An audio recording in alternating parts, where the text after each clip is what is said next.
Hello ladies. ஒரு ஊர்ல ஒரு சீதா இருந்தாளாம். நம்ம ஊர்ல ஒரு சீதா இருக்கா. அவ சீதா தான், ஆனா அவ ஹஸ்பண்ட் ராமர் மாதிரி இல்ல. அவளுக்கு கல்யாணம் ஆச்சு. அதுக்கப்புறம் ஒரு பெரிய ஜாயிண்ட் ஃபேமிலிக்குள்ள அவ வந்தா.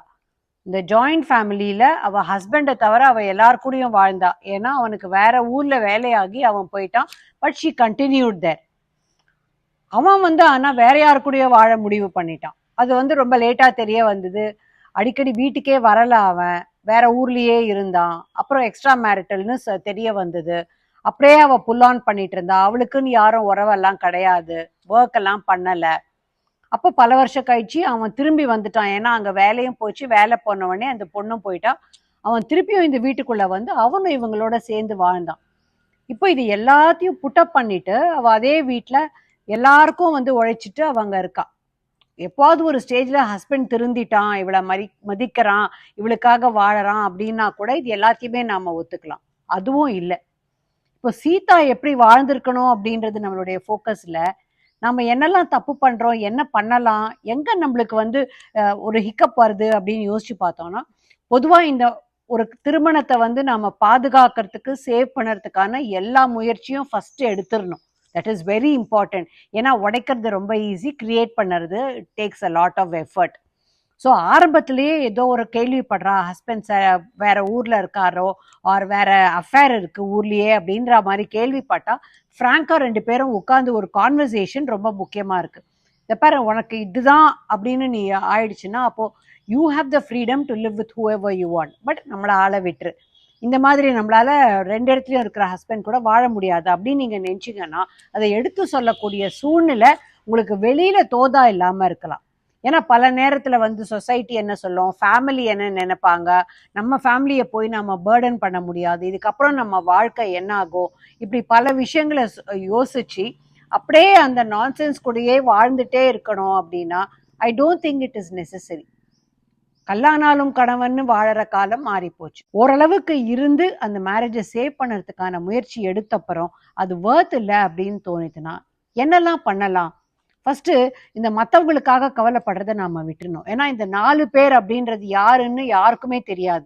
அந்த 4 பேர் நாம எப்படி வாழ்ந்தாலுமே அதை பத்தி ஏதாவது ஒண்ணு சொல்லதான் போறாங்க. அப்ப அவங்கள சீனை விட்டு எலிமினேட் பண்ணிடலாம். நம்மளை பொறுத்த வரைக்கும் அடுத்தது என்ன செய்யறது, தெருவில் போய் நின்றுருவோமா, நம்ம வாழ்க்கை என்ன போகுது அப்படின்ற பயம் இருக்குன்னா அந்த பயத்துக்காக நாம அந்த இடத்துலயே இருந்து கஷ்டப்படணும்னு அவசியம் கிடையாது.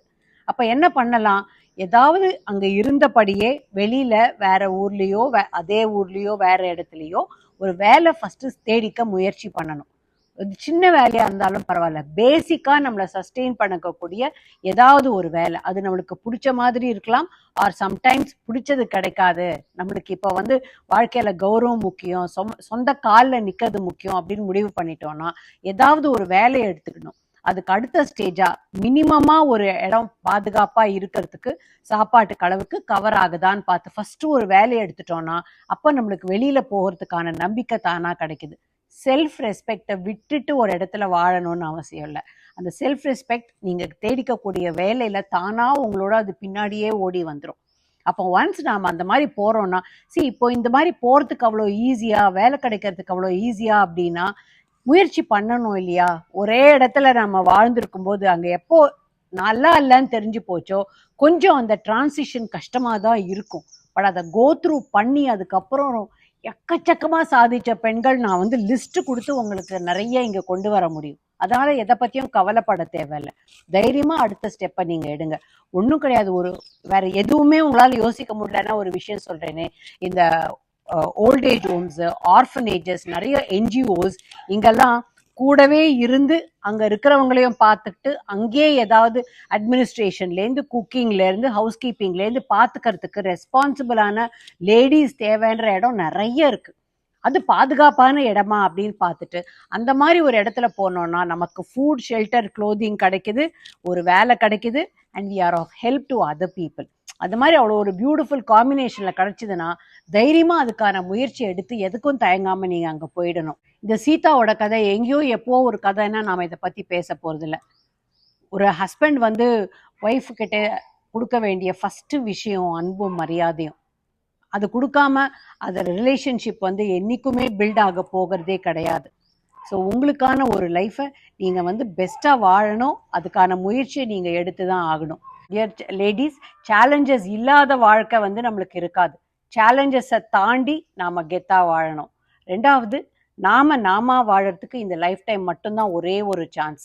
அந்த சான்ஸை நாம் விட்டுறக்கூடாது. பெருமையாக சந்தோஷமாக வாழறதுக்கான எல்லா முயற்சியும் எடுக்கணும்.